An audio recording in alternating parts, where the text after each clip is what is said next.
It's a big book. What do I even do with it? Part three.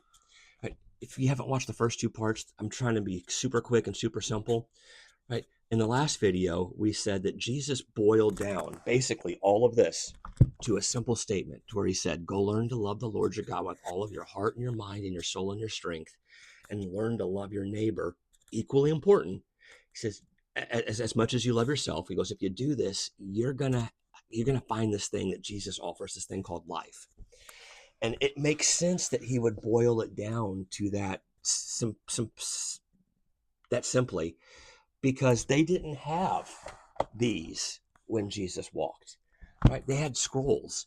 And you can even see Paul talking about that from his letters. Hey, have Timothy bring me my scrolls whenever he shows up. Right? Because they were carrying these big things. It's not portable. Right? The average person couldn't read. And so Jesus boiled his message down to a very simple two things: love God with all your heart, mind, soul, and strength, and then learn to love your neighbor as yourself. He goes, if you do those two things, you are fulfilling the terms of what this says. And if that's, and I know you're going to push back and go, that's too simple. But think about this for a second. This wasn't compiled. I don't know why I keep pushing it to the side. This wasn't compiled like this until the 300s, 300 years after Jesus. So what did all those people do for those 300 years?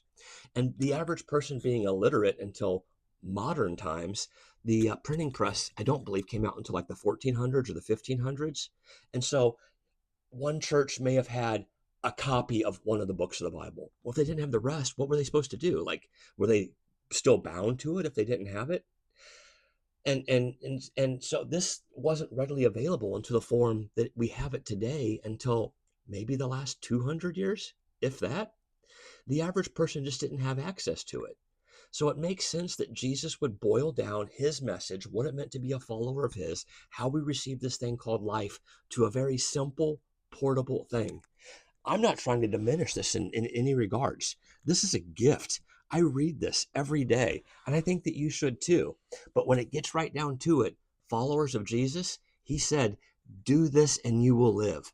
Love God with all your heart, mind, soul, and strength, and love your neighbor as yourself. Have a beautiful day. Bye-bye.